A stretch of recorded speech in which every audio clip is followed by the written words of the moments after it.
Good afternoon. Here we are noon as we're looking back at some of the best pictures that we got in this week. You're sharing those with us to good@verizon.com. A lot of thanks for healthcare workers, teachers, the military, as a lot of things have been highlighted this week. Some of our own teammates and their family members who are out there on the front lines in various different ways, and continues our attitude of gratitude of nurses as well. And thanks to members of the military and their families as well. Today, Military Spouse Appreciation Day. So something else that we can celebrate as we're going into this weekend of Mother's Day here in the States, as a lot of folks will celebrate their moms and all of the great things that they do for us. We put some tips online actually for folks to how they can connect with mom this weekend. Make sure you set it up similar to the up to speed lifestyle we have here. You know, make sure that you're in a good spot, you're well lit, and you've got a time to chat with them, and you're talking about things that matter and break out some of those good memories. So want to get right to it today. Here in a moment, we will have Hans and Christy. And then for the latter part of the show, we will have Katie talking to us about Wellness Friday, and some of our employee resource groups will be joining her. So without further ado, Hans, how are you?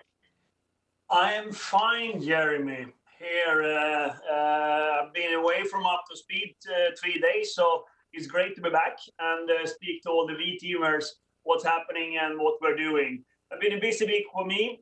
Been working on a lot of different things. I will come back to that. But first of all, as always, I will start by mentioning our mission and in these times of the pandemic, of course, the safe and healthy of all our employees. And one thing that the VLC has been working on, and Christy and all this team are working on, is, of course, working on the return to office policy. I just want to tell all of you, we will do this in a very organized way, a structured, staggered way, with all the protocols you can think about. And that's why we spend so much time on it, so we're going to do this right. And it's going to be all the time. So I think that's important. At the same time, you've also seen the innovation we have done for the frontline workers, with everything from the was in a box to the touchless stores and all of that. So it's going to be innovation as we come back here as well, and that goes also for the return to office. And so the team has spent time on that. We have higher safety and health standards than what the average have, and we're going to continue to have that, because for us, our health and safety is the most important in these times. And I just want to reiterate the process we have. If you are hit by the pandemic or the COVID-19, we have the system we're reporting in, so we can keep track on you, so we know where you are and if we can help you in any way.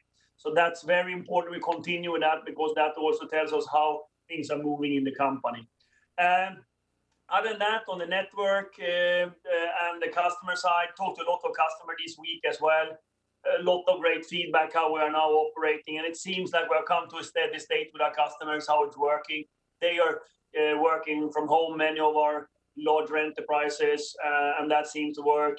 The small and medium, of course, are in their trouble, but I think that many of them that Tammy's team are talking about are very appreciative what we're doing with everything from our concerts and pay it forward and all of that. So that's great to hear. Another thing that I have been stressing with my team, and that we discuss all the time, in the time of a crisis, and this is an unprecedented crisis, and it requires unprecedented actions, that I say. We always think about do balanced and decisive decision that is long-term positive for all our 4 stakeholders: employees, shareholders, customers, and society. And I think when I look back on the last 8 weeks, because 2.5 months we've been in this, we have tried really well to balance that. And I think we have done it pretty well, balancing doing the right for society, for our employees, still managing our customers and our shareholders. And when it comes to the shareholders, this was my week with shareholders, as you know, and that's why we had our first virtual annual shareholders meeting. I have done a lot of shareholder meetings in my life, sometimes with thousands of people in the audience. This was different. This was over the phone, but I think it went fine. People or our shareholders could ask their questions if they wanted, and we had some motions that went over. So It worked, but it was very different, I have to say. On the executive team, we spend also time on thinking about what are the opportunities now. I mean, when we come out from this, I mean, because it's very clear that I have said all the time, we want to come out stronger from this COVID-19 as a company, even though the challenges we have daily and the sensitivity around this crisis. We as a leadership, we as a company need to have the mentality we should come out stronger of that. So we spend a lot of time, what are the new products? What are the solutions we need to bring out? What are the urgency of some of our customer relationships right now? All that we are trying to spend more and more time on to see that we come stronger out of it. Part of that, as I said in the beginning, is of course spend time about how do we return to office and all of that. So just rest assured that we spend time on things moving this company forward at the same time as Krista and his team are working with the daily challenges with the crisis. And that's how we have structured our governance right now, and that's how we run it. So by that, Jeremy, that was a short update on what's happening this week and what I see. Back to you. Thank you, Hans. I appreciate that. Christy, I want to get over to you for some of your updates to start us off today as well. How are you? I'm great, Jeremy. Thanks so much, and glad to know you took a day off this week, and happy to see you on your hammock there on Wednesday, and hopefully our V-teamers are taking some time out on our Wellness Fridays to follow the dialogue and find ways to be refreshing and rejuvenating themselves, including taking your vacation. Couple of updates for everyone this morning. We're very excited. You heard a little bit of a spoiler alert from Nikki yesterday, which was a great broadcast. We're going to be having our interns joining us this summer, and they will be joining virtually. So we've put together an entire curriculum for their tenure with us so that they and their managers have tools to manage their internships on a virtual basis. We also have social activities for the cohorts of interns with the colleagues in their work groups. And we also will have a leadership series throughout each week with participants from the VLC and other key leaders in the company so that the interns not only are able to form relationships with each other and with their supervisor, but have that access and touch with leaders that we like to build into our internship experience. And we know they're chomping at the bit to contribute because one of our interns was already on the Twitter feed yesterday asking if they could participate in our Build-a-thon, which the Building the Future Company Challenge that Nikki launched yesterday. And so I know that she and the teams are hard at work on ways that we will engage our interns over the experience so we get the benefit of all of their creativity, while we also give them an experience in the V-Team family that they'll never forget.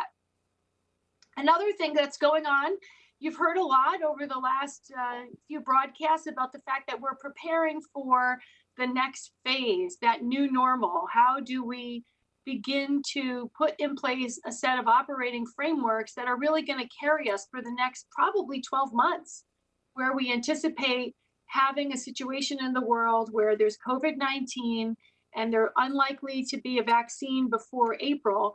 And so we need to find new, safe procedures and ways of running our business, building on what we've done now and figuring out ways where we need to return teams to the office, how to do so safely. So a couple of things I'd like to share. First, next week will mark a big milestone. We will be working with our team in Beijing to put protocols in place and begin the return to office process there.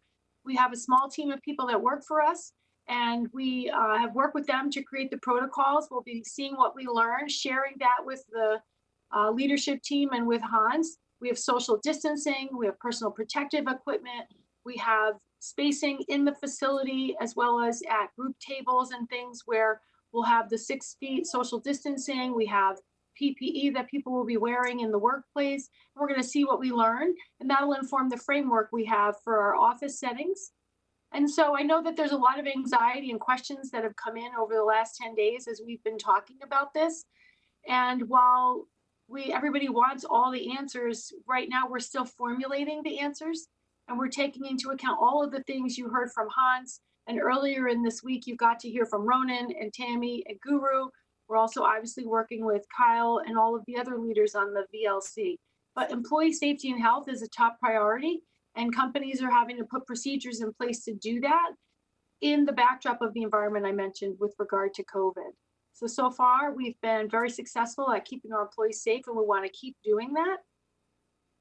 So we do anticipate in the next week or so to be able to give people more clarity and detail on how this affects them. But what we've said so far and what we want to continue to reiterate is we will have open dialogue. We will have plenty of notice with all of you, and people will have time to prepare. And we also realize that people will continue to have issues that they have right now, whether it's an underlying health concern, caregiver concerns, because school systems and other facilities that care for members of our families or communities that need care are not open right now. And so we are putting all of that together for how we're planning on going forward. So we're going to learn a lot next week. We'll cover what we're doing in Beijing.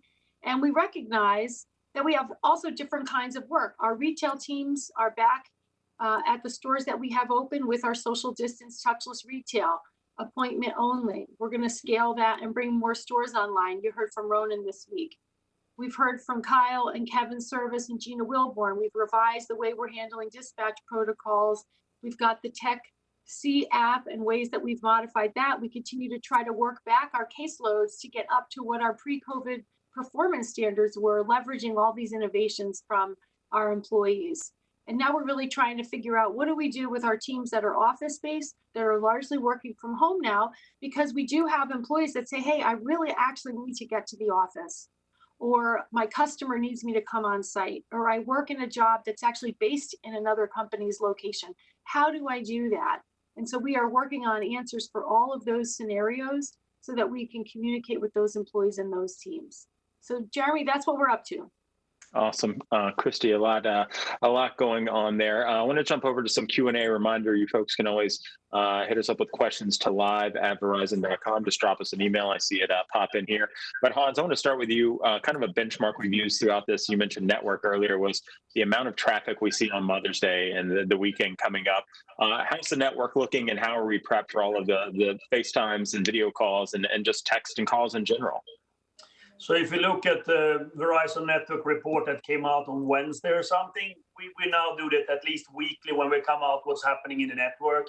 You can see that we're come to some stabilization in the network, some small declines of usage of streaming, etc., gaming, but it's basically people seem to be in the places they are, and so the network is keeping up very well.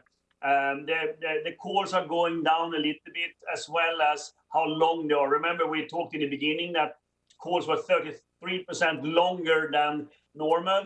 That is coming down. So we speak a little bit shorter, but we still speak a lot, which is important. And then, of course, on messages, keep up the same level, more or less. So it seems like the week over week right now, not many differences. One big change is, of course, at the peak, you might remember that I talked about 35% mobile handoffs in the network, meaning the mobility of people has gone down with 35%. That is now falling down, and we're down only to 18% less mobility than pre the COVID-19. So that means that people are start moving much more. I would say basically all states are coming down. There are some states that still have very high, or I would say low mobility, like the New York, the upstate New York, etc., which still are on very high level, up to 50-60% less mobility in that region. So it's a little bit scattered, but you see also as states are starting talking about opening here and there, and they are doing it, people also start moving. That's what we can read out from the network. But all in all, the team is doing a great job. The network is working fantastically, both the wireless, the fiber, and the fixed network. Awesome, Hans. And one more quick follow-up. You mentioned the shareholder meeting that you held this week. What were some of the things that came up on that employees should know about or know more about? I think the shareholder meeting had, of course, one short intro by me when I talked about the company, first of all, our strategy, then I talked about the 4 stakeholders, I talked about the COVID-19, our response, a lot of the things that we talk about here, how many people are working from home, how have we responded to society, what have we done for our customers during this time. It was important to talk to our shareholders about how we are addressing this crisis. So that was the main part. Then there were a couple of different type of motions from shareholders, which there were votes on. I mean, we voted on the board members, and all of the proposed board members got very high and significant support. So that means that the board is intact, including myself, got high remarks there. So that's what happened. And then we had a couple of motions from shareholders that they were voting on. And so that nothing else than that, but it's more about sharing where the company is going and then any changes to our governance of the company. Thank you, Christy. A couple of questions in for you. This one is from Lance in South Lake, Texas, asking about the PTO and if someone chooses to travel for personal reasons, what do they need to do when they return to their home location? Do they need to self-quarantine? What are the guidelines there that you can advise on? Great. Thanks for that question from Texas. First, please check the COVID webpage. This information is on that webpage and it's constantly being updated. So if you have a question like that, please, just to remind everybody, we update that multiple times a week. And if people have to travel to regions that they're allowed to travel to, there are provisions oftentimes by the places that they live that are telling them, if you go to this kind of a place, then if you come back here to Texas, you have to quarantine. And so you need to follow those guidelines and communicate with your HR business partner and supervisor. And we have policies specific to each situation that we can help you with. All right, Christy, thanks for that. Another one for you, Christy. This one is from Matthew, and talking about kind of the things that we've learned along the way here in the 8 weeks now. Matthew wants to know, and sorry, I'm reading here. Do we know yet if the positive impact of e-teamers and the working from home will be a consideration when deciding if we return to the office, and how that's all mixed together? Great question. I'll offer an answer, and I'm sure Hans may want to comment on what he's seeing from where he sits and the other leaders on the VLC. So, of course, we've learned a lot. And I think that it shows in the outcomes that we've been able to keep our people safe, and we've been able to continue to operate the business and provide the network coverage that people are relying on. I think also people have been surprised, our employees and our managers, about the innovations that we've come up with for how we can effectively work in remote settings, how we can run team meetings. For example, I mentioned earlier this week, I ran a meeting with 200 HR leaders around the world on a virtual teleconference, video conference all day on Tuesday, with breaks and outside speakers and team presentations and panels. There's group breakout capabilities. So doing things like that, I think we have, with the people that we've pivoted from the retail stores that are closed, who've been all retrained and are now doing telesales, we're blowing away those numbers that are making up for some of the footprint that's closed. So I think those are really cool. And then we've got great innovations with the techs in the field. And so the very short answer is, of course, we've learned a ton, and that's weighing heavily on our decisions for how do we consider return to the office. I think people are, and I heard a government official say this, right? If the weather is turning nice in some regions of the world, we've now been quarantined or in our homes with restricted shelter-in-place measures for 6, 7, 8 weeks in some cases. Students are out of school. People are getting a little cabin fever, a little stir crazy. The weather's getting nice. Let's just get back to it. But the risks that poses are very, very serious, and we take those concerns very seriously. So that's where we're trying to put a measured plan together so that we can learn and then scale. So we're coming up with a framework. We're probably going to be able to communicate that in the next week or so. And that is something that will scale. And so one country like a China may be in one part of the model, and another part of the world that's still on a highly escalating curve of the virus may be in another part of the model. So lots of things that we believe we will continue coming out of this. And like you've said, there's no solution for everything yet. It's still a work in progress. Hans, you have something you'd like to add?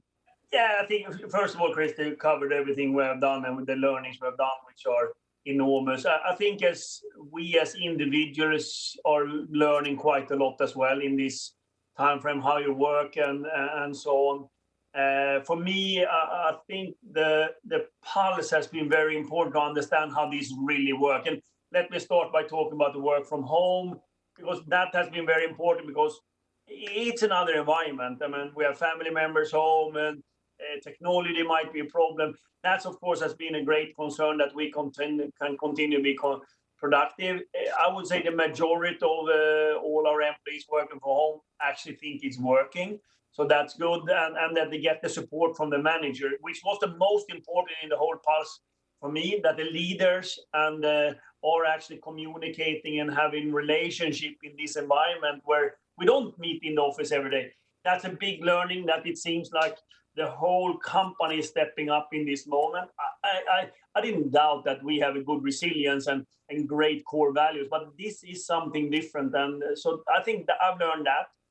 Then we have all learned how to work from home and how to deal with this daily. And if I look back the 8 weeks, I mean, the progress we have done, the innovation we have done, especially on the front line, how we worked, and still protecting the safe and healthy of our employees. I'm proud of what we have done so far. That doesn't mean we're done. As Christy said, we had a lot of new steps coming up that we just need to push ourselves to continue to do right. And no, I have to say, we're going to summarize this a little bit more, but clearly in the 8 weeks, we have learned a lot and we have done a lot of progress. But as I said, it's not over yet. This crisis will continue for a long time. Yeah, Hans, thank you for that, Christy, as well. Now, before we wrap this up and move on with Wellness Friday, I want to share this quick video with you. It's really become a bit of a tradition for Up to Speed as we celebrate Mother's Day.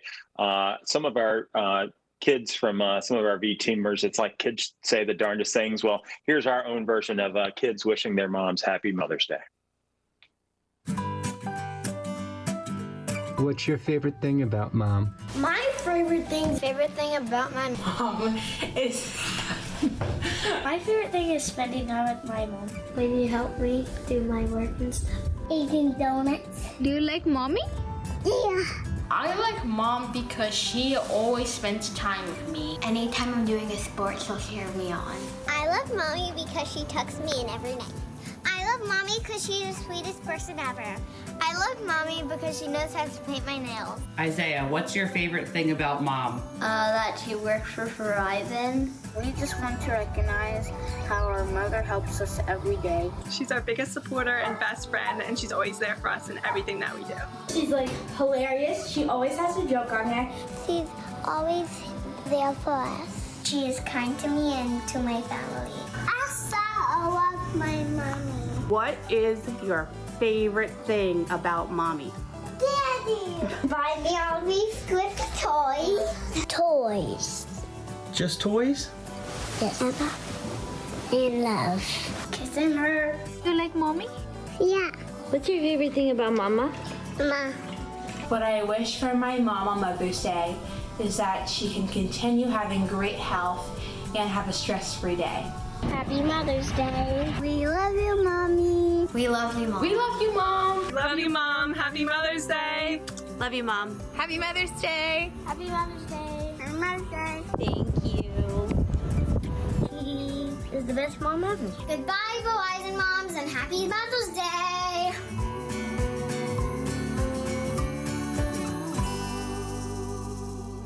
The last one has a future on Up to Speed there with that the wink there at the end. So thanks to all of the kids for sharing those great messages, and happy Mother's Day to all the moms out there as everyone is celebrating this weekend. Christy, happy Mother's Day to you. To wrap us up, Hans, final thoughts on this week.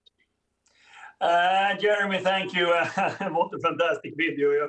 I was laughing here. And but just summing up this weekend, first of all, the innovation continues, and I'm really happy that we can bring in hundreds of interns this summer doing it virtually. It puts a lot of responsibility on the leaders that we take care of them in another way because they're not in the office. But I think also send a really important message for us, for the youth and the next generation, that they can continue to work with us even during these circumstances. And that's a sort of a thing that I want to see from us, that we continue to work business as unusual, or finding new ways of delivering things. And we have actually discussed this in the leadership team about this virtual internships and seeing that how we will do it, how we do differently in order for them to feel welcome and have a very good sort of experience here. Other than that, of course, happy Mother's Day to each and everyone. Let's communicate with your mothers. In my case, I'm going to wait a couple of weeks because Sweden is not celebrating Mother's Day this weekend because it's different days in all the world. So my mother is still going to get a call because you have to call your family in these times. But I'm going to wait to the Mother's Day, which is 2 weeks away. Once again, V-Teamers, thanks for this week. We are now finishing the 8th week of Up to Speed. Good job and continue to stay safe out there. And I see you next week. Jeremy.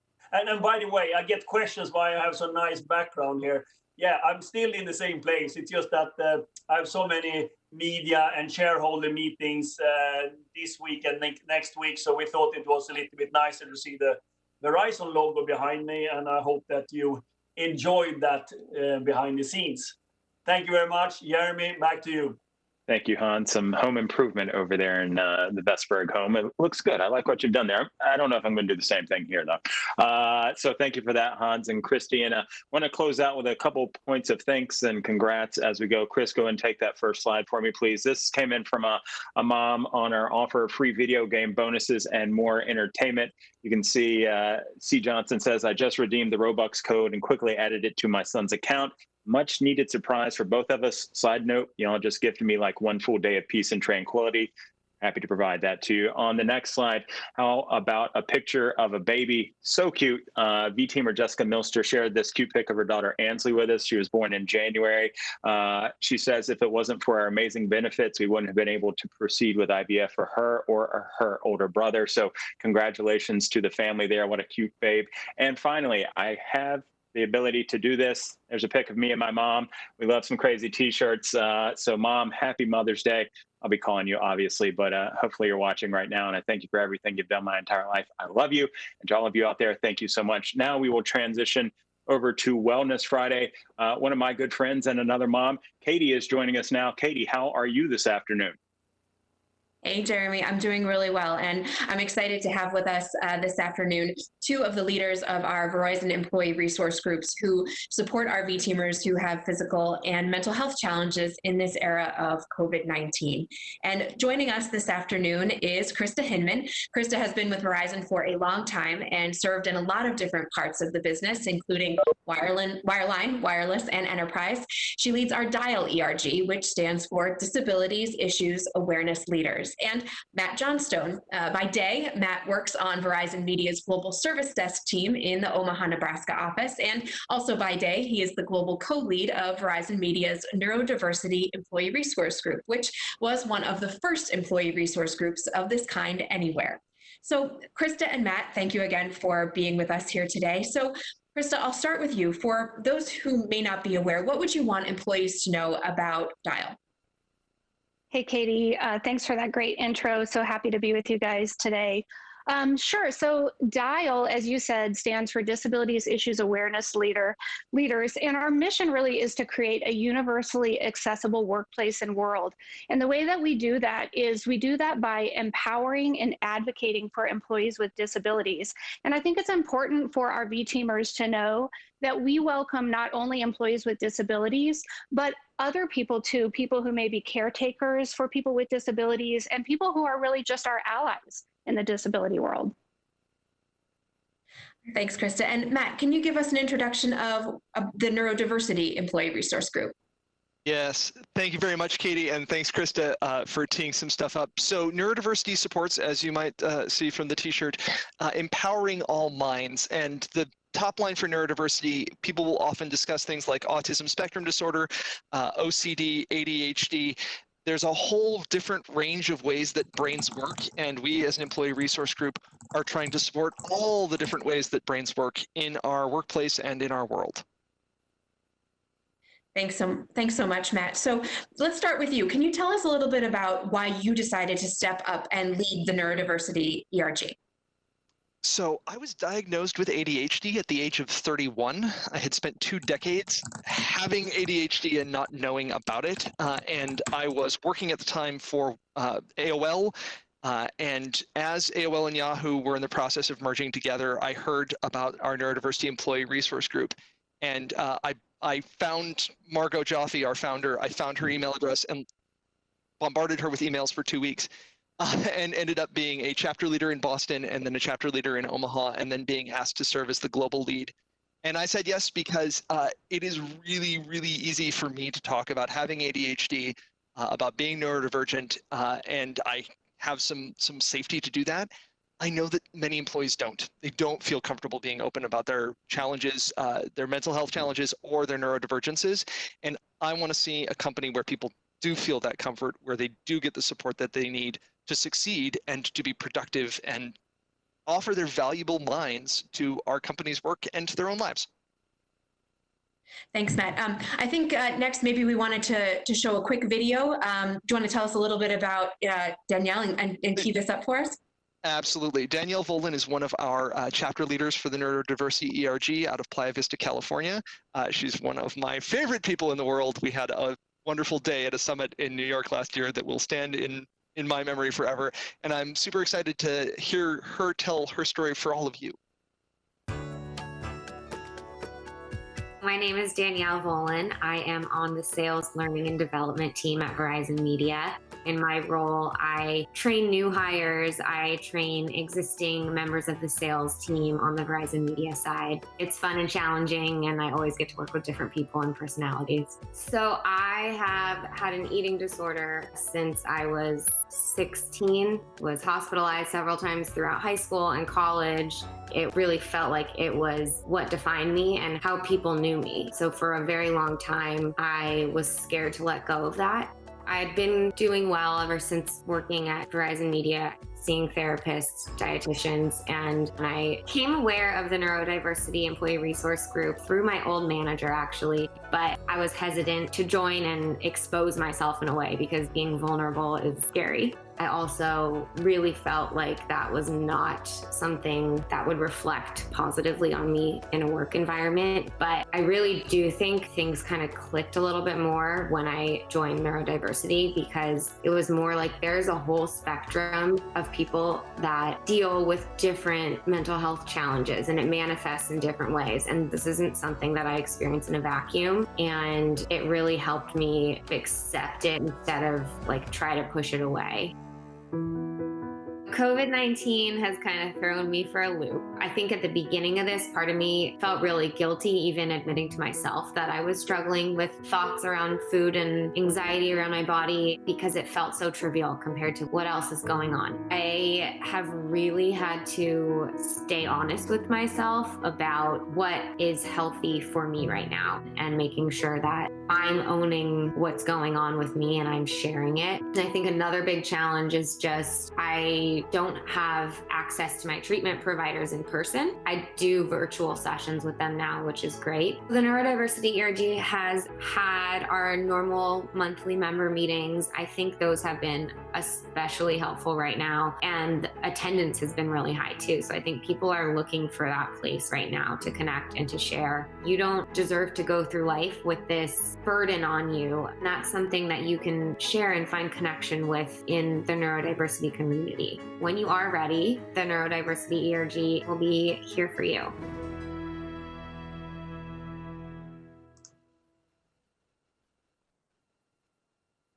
I love hearing our members tell their stories. I love hearing our members cover that kind of content and cover it so honestly and transparently. It just really, it's what gets me out of bed in the morning. And the fact that Danielle with her story and me with mine and so many more stories that I could tell you are stories of inclusion and stories of people being able to be open with who they are at work and to be able to bring their best selves to work. That's why I'm here. Thanks, Matt. And, speaking of, bringing your full self to work and, sharing your own experiences, Krista, can you share a little bit with us about why you decided to step up and lead the Dial ERG? Yeah, thanks, Katie. And that was just such an awesome and powerful video from Danielle. And thanks for sharing your story, Matt. Like both Matt and Danielle, I've been on a bit of a journey, finding leadership at Dial. I have always had chronic health issues. There's something known in the disability community as having an invisible illness. So I'm a member of that population. And like a lot of people with chronic health issues, it was a long journey for me to come to a diagnosis. And as a result of that, I think I had a lot of internalized shame and fear of being open about some of those health issues. But it kind of all came to a head a few years ago. I actually had a series of strokes. And I had never before been open at work about my health issues, and being hospitalized and having to be away from work for a long period of time and go through speech therapy, go through occupational therapy, sort of left me with no choice but to really be open with my coworkers about what I was going through, ask them to be gentle with me as I, transitioned back into work. And as a part of that process, I realized that I wasn't alone. Just a little statistic for you. 1 in 4 people in the world has a disability, and up to 45% of the American population in particular lives with a chronic illness. And like I said, I really came to realize that I was not alone. And as I started talking to people, I was introduced to the former leaders of Dial, Fred Freyer. I was introduced to Stephanie Williams, who's still a leader of Dial, and just started to find that community. And so my interest in coming to Dial was the opportunity, similar to Matt and Danielle, to share with people that you really can be your true authentic self at Verizon. Verizon's a great place to be if you want to find a home where you can be your true self. So that's why I came to Dial. Thanks, Krista. And we heard a little bit about this in Danielle's story, but I can imagine that the current COVID-19 situation presents additional challenges for the community. Krista, can you tell us a little bit about kind of your experience there? Yeah, absolutely. So for me personally, the COVID-19 situation has offered some pluses and some minuses. So I'll talk a little bit first about kind of the physical side of things. On sort of the bad side first, I've lost access to some of the treatments that have kept me healthy. So that can be a little bit frightening. And there's a lot of talk in the disability community about what all of this looks like and what it means when you don't have access to regular treatments that you rely on to kind of keep you functioning and keep you healthy. But the flip side and the positive side, and something that just makes me so proud every day to be a V-teamer because we play a part in this, is how much of an increase there has been in access to telehealth and telemedicine. I have a set of providers that I've never been able to use telehealth with, that all of a sudden I'm able to have telehealth sessions with them, and that's just been amazing. On the non-physical side, though, I do want to point out, and this has been a discussion that we've had in the neurodiversity meetings and the Dial meetings, is just to try to be cognizant of the fact that, caring for your mental health, caring for your mental wellness, there may be people for whom this is a cumbersome, burdensome experience because, they're caring for kids, they're trying to work, but there are also other people that maybe this is a great thing for them. Maybe they are having access to family that they haven't gotten to see as much, and now they're getting to spend time with kids. So I think it's good for us all to be aware that we are not all having the same experience. As maybe even just the person that's living in the same house as us. So we're all experiencing this differently. So try to have patience with one another, give each other grace. That would just be my advice. Speaking of, we've got a video coming up that would be great for us to share that I think she's got a wonderful story that really encapsulates a lot of what we're talking about. And in particular, one of the things that the Dial ERG does, which is a focus on accessibility. She's going to speak to that really well. My name is Sylvia Bernhard, and I am located in Salt Lake City. So I work at the Salt Lake City call center. I am visually impaired and totally blind, and I use a Braille display, and I also use the JAWS speech software. And so basically what I'm doing is I'm hearing the customer in one ear and JAWS in the other. A lot of it's memorization, knowing what keys to hit and, shortcuts to read certain links or, buttons on the pages. I came to Verizon in August of 2019, and I felt like I was finally getting somewhere. And then all of a sudden the coronavirus stuff hit, and I seriously thought, that my job was going to be terminated, and it was a really difficult time for me. I literally didn't think that working at home was even going to be an option. I thought, there's no way that working from home is going to work out. But no, Verizon, they called me up and said, okay, we're coming over. We're going to set you up to work from home, and we're going to get you up and going. They just have been so amazingly accommodating with all of this. I liked what they said when I gave them my concerns about working from home and how I didn't feel like I could be efficient. They said, well, we would never put you in a position where you are not feeling supported. And that meant a lot. I'm currently home and got all set up, and I have been taking calls. It's definitely been my goal to literally crush this job. I will definitely be excited to return back to the workplace because I am that social butterfly. But, this works for now, and I'm just so grateful to Verizon for sticking with me and believing in me and knowing that I can do it. And more than any other company I've worked for, it's just been absolutely amazing and a pleasure to be a part of their company.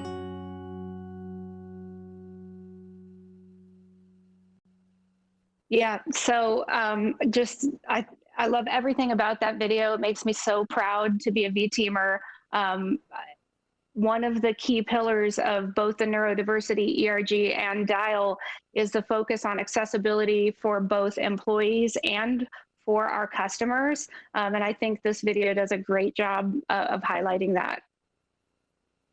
Thanks, Krista. And, you mentioned, the work that DIAL and Neurodiversity have been doing together across Verizon and Verizon Media. So, May, you guys have termed Hearts and Minds Month. So, Matt, maybe I'll start with you. Tell us a little bit about some of the events that are planned for the month of May. Absolutely. When we were looking at our calendar for this year, we sort of sit there with, there's so many different things that we want to cover in terms of the missions of our ERGs, both separately and together. But we realized that May is both Mental Health Awareness Month and also Stroke Awareness Month. So we wanted to bring those two concepts together, that in this May, we want V-teamers and builders alike to be thinking about their own mental health and their physical health and their heart health, because all of these things are interconnected. There's no way to separate out anybody's one kind of health from another. They all work together to make us healthy or to give us challenges and issues. So we've had one event already, and we're wildly excited about what's coming up. Yesterday we had a panel on parents and caregivers and the experiences that they're having. That is not up on either VZWeb or The Street yet. I was just finishing uploading it as we were getting on up to speed, but I will be working on that in the next hour or so, trying to get those available for everyone. And then next week on May 7th, on May 13th, we have a panel on neurodiversity and mental health in the time of COVID-19. Dr. Marco Gredos from Johns Hopkins University will be doing a little presentation on what neurodiversity is. So I'm talking about it, but if you would like to learn more about it, on May 13th, that event will be there and will be available in both Verizon and Verizon Media. And then Chris is going to talk about the latter half of the month. Yeah, so we in the latter half of the month, we've got coming up our Global Accessibility Day, which highlights a little bit about everything we're doing with accessibility pillar. And then finally, we've got an event focused on stroke. Matt talked about a little bit about May being Mental Health Awareness Month and Stroke Awareness Month. Our final event ties those two things together. I mentioned that I myself am a stroke survivor, and I love statistics, so I'm just going to throw a few out here for you. 800,000 Americans have a stroke every year in the United States. This equates to about every 40 seconds somebody in the United States is having a stroke. 130,000 Americans die each year from stroke. Of those people that survive a stroke, 35% of people end up with depression, and 25% end up with both depression and anxiety and PTSD. So there is a tie-in between mental health and stroke that we thought aligned nicely. So our event will be focused on a couple of things. What does it look like to be a stroke survivor who also has a neurodivergence like depression, anxiety, some of the other things that come along with surviving a stroke, like potentially sensory processing disorders, aphasia. And then the best part will be our work to help our employees be able to quickly identify the symptoms of a stroke. All right, thanks, Krista. So, Matt, I'll turn it back to you. What else, can employees know and do to make a difference? The biggest thing that everybody should know, and people keep reiterating this and saying it over and over again, but just we cannot say it enough. This is hard, even if it's going great. And Krista alluded to this. For many people, this season has been a blessing. They have the opportunity to virtually connect with people that they don't usually see. I've got friends who are homebound who they suddenly have the opportunity to have more social than they've had in years. Even if things are going great, that doesn't mean this isn't hard, and it's hard on our brains. It's scary, and we're angry, and there's so much emotion wrapped up in all of that. And so the thing for us to know is this is hard, and the thing for us to do is try to have a little patience. Krista said this earlier. Try to have patience with the people around you. They're having a hard time. Try to have patience with yourself. You're having this is hard, and giving yourself a little bit of grace, a little bit of patience to say, this is hard right now. It is okay that it is hard, and I can do things to take care of myself and the people around me. That's the biggest single step that anyone can take. And Krista, how about you, from your perspective? What can employees do to make a difference? I think self-care is really, really important, especially for people who may not be used to the concept of working from home, or this may not be usual for them. And what self-care looks like for each of us is very different.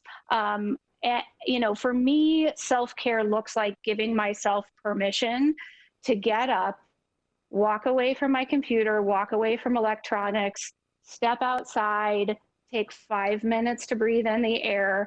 But that's just me. It may look different for other people. Maybe self-care for them is taking 5 minutes to thank a teammate, to put together a list of just quick thank yous. That's their own version of self-care. So I would just say, to make a difference right now, give yourself permission to care for yourself, whatever that looks like.